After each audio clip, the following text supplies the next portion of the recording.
ডুয়ার্স ও ভুটান পাহাড়ে লাগাতার বৃষ্টির জের বীরপাড়ায় ফের এশিয়ান হাইওয়েতে ধস। বীরপাড়া গেরগেন্ডা ব্রিজের একাংশে ধস, একটি লেন দিয়ে ধীর গতিতে চলছে গাড়ি। মে মাসে এখানেই ধস নেমেছিল, এই অংশ সরানো হয়েছিল, আবারও এই অংশে ধস নামল।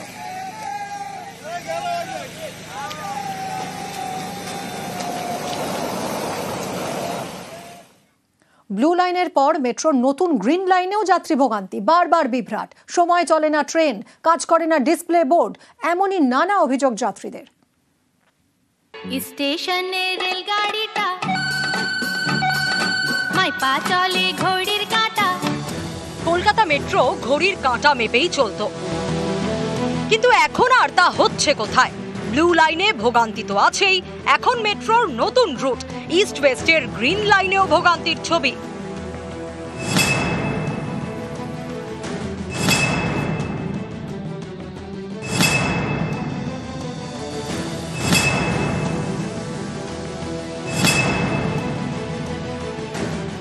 এ যেন অভিযোগের পাহাড়।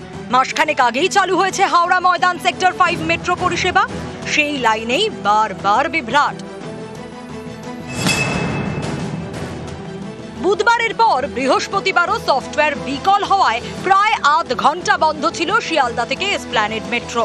চরম ভোগান্তি যাত্রীদের। এটা তো আমাদের পাবলিকের খুবই সমস্যা। আগে থেকে যদি কোনো রকম অনলাইন একটা ইনফরমেশন থাকতো তাহলে আমরা এইখানে এসে পৌঁছাতাম না। এখন আমাকে যেতে হবে এখান থেকে হাওড়া থেকে আবার যেতে হবে সল্টলেক, অনেকটাই টাইম নষ্ট হবে।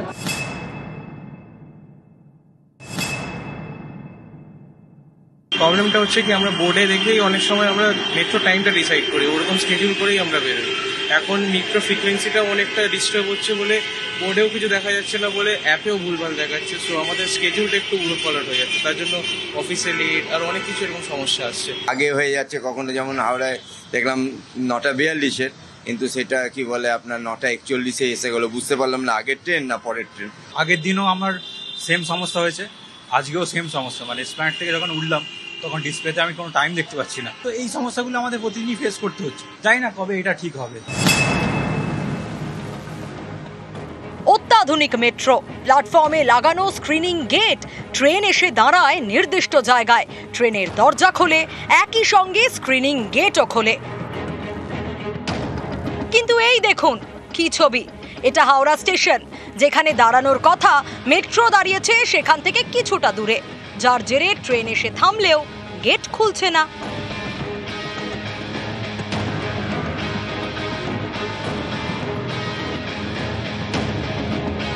শেষ পর্যন্ত গেট খুলল, কিন্তু তারপরও বিভ্রাট। হাওড়া স্টেশনে মেট্রোর গেট দুদিকে খোলার কথা, এই দেখুন একদিকে গেট খুলেছে, কিন্তু উল্টো দিকের গেট তখনও বন্ধ, উঠতে পারছেন না যাত্রীরা।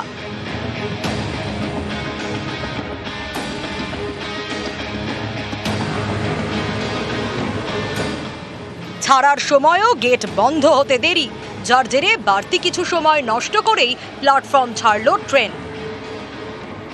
ট্রেনটি হাওড়া স্টেশন থেকে ছেড়েছিল 12:21, করুণাময়ী পৌঁছানোর কথা 29 অর্থাৎ 12:50, কিন্তু পৌঁছলো 12:59, অর্থাৎ 9 মিনিট দেরিতে।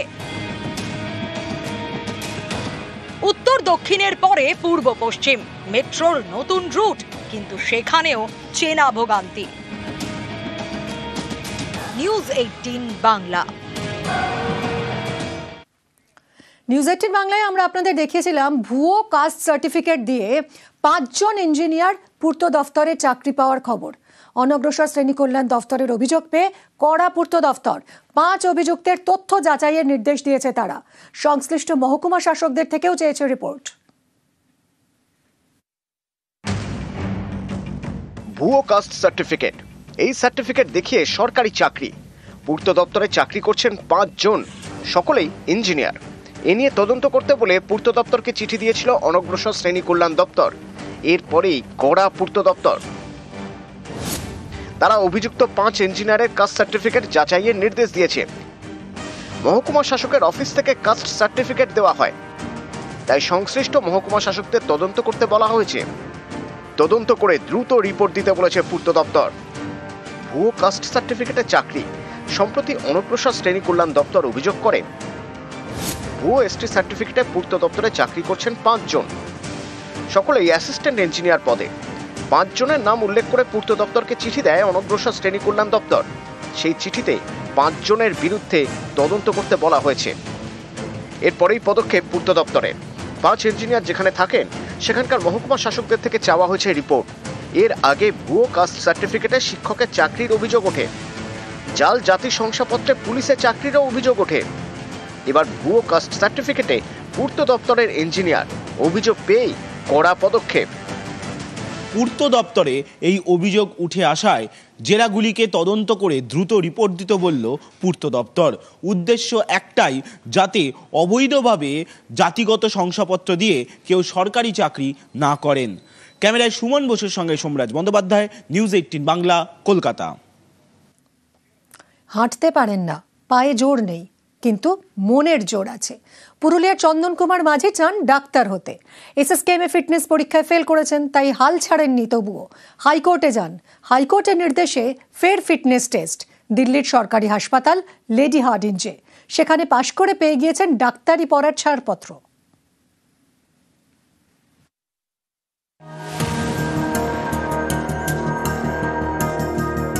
কোমরের নিচ থেকে প্যারালাইজড, হাঁটতে পারেন না, জীবন এগোয় হুইল চেয়ারে। এটাই ডাক্তারি পড়ার পথে বাধা হয়ে দাঁড়ায়। কিন্তু পুরুলিয়ার চন্দন কুমার মাঝি হাল ছাড়েননি, শেষমেশ পেয়ে গিয়েছেন ডাক্তারি পড়ার ছাড়পত্র। এসএসকেএমে যেটা পাননি সেটাই পেলেন দিল্লির সরকারি হাসপাতালে। মানে আমার যে ফিজিক্যাল লিমিটেশন এটা অনেক বেশি। কলকাতা হাইকোর্টে যাই, ওখানে গিয়ে আমি এটার ব্যাপারে বলি। ওখানে তারপর জাজ উনি আমাকে অর্ডার করেন যে তুমি দিল্লিতে যাও, ওখানে আবার রিভেরিফিকেশনের জন্য আমাকে অর্ডার করা হয়। ওইখানে আমি যাই, ওখানে গিয়ে আমার আবার ফেয়ারলি ওখানে আমার খুব ভালোভাবে আমার রিঅ্যাসেসমেন্ট করা হয়, আর ওখানে আমি আজকে পাস হয়েছি।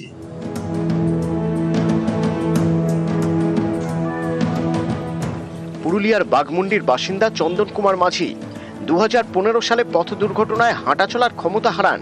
পায়ে জোর নেই, কিন্তু মনে জোর আছে। সেই মন ডাক্তার হওয়ার স্বপ্ন দেখে। 2025 সালে ডাক্তারি সর্বভারতীয় প্রবেশিকা দেন। পার্সন উইথ বেঞ্চমার্ক ডিসেবিলিটিসে র্যাঙ্ক 2203। ডাক্তারির প্রবেশিকায় পাস, স্বপ্ন প্রায় হাতের মুঠোয়। এই সময় ধাক্কা, এসএসকেএমে ফিটনেস টেস্টে ফেল। আমাকে ওরা চেক করেছে, আমার রিঅ্যাসেসমেন্ট করা হয়েছে আমার, যে আমি পিডব্লিউডি ক্যান্ডিডেট কি না। ওখানে আমাকে ডাকা হয় পিজিতে, আমি পিজিতে যাই। পিজিতে আমি ওখানে আমাকে রিজেক্ট করা হয় এটা বলে যে আমার যে ফিজিক্যাল লিমিটেশন ডাক্তার হওয়ার জন্য যেটা দরকার সেটার থেকে অনেক বেশি। এসএসকেএম অনুমতি দেয়নি, কিন্তু চন্দন তাতে দমে যাননি। তিনি কলকাতা হাইকোর্টে যান। বিচারপতি বিশ্বজিৎ বসু দ্বিতীয়বার শারীরিক পরীক্ষার নির্দেশ দেন। হাইকোর্টের নির্দেশ মতো দিল্লির সরকারি হাসপাতালে ফিটনেস টেস্ট হয়। লেডি হার্ডিঞ্জ হাসপাতালের সেই পরীক্ষায় পাশ করেছেন চন্দন। জাজ উনি আমাকে অর্ডার করেন যে তুমি দিল্লিতে যাও, ওখানে আবার রিভেরিফিকেশনের জন্য আমাকে অর্ডার করা হয়। ওইখানে আমি যাই, ওখানে গিয়ে আমার আবার ফেয়ারলি ওখানে আমার খুব ভালোভাবে আমার রিঅ্যাসেসমেন্ট করা হয়, আর ওখানে আমি আজকে পাস হয়েছি। বিচারপতি শুধু বললেন যে এইটার অথরিটি ডাক্তারবাবুরা, আমি তো অথরিটি নয়, একমাত্র মেডিকেল বোর্ডই সেটা সার্টিফাই করতে পারে। সেই জন্য তিনি নতুন করে রিভেরিফিকেশনের কথা বললেন এবং রিভেরিফিকেশনে মেডিকেল বোর্ড তাকে অ্যালাউ করলো। এটা lady Hardinge medical college, Delhi. অনেকটা এভাবেই ডাক্তারি পড়ার ছাড়পত্র পেয়েছেন মালদার প্রশান্ত মণ্ডলও। তিনি পোলিও আক্রান্ত। এসএসকেএমের মেডিকেল টেস্টে পাশ করতে পারেননি। প্রশান্তও কলকাতা হাইকোর্টে যান। হাইকোর্টের নির্দেশে ফের মেডিকেল টেস্ট হয়, এবার মুম্বাই এইমসে। সেখানে পাস। প্রশান্ত পেয়ে গিয়েছেন ডাক্তারি পড়ার ছাড়পত্র। নিউজ 18 বাংলা,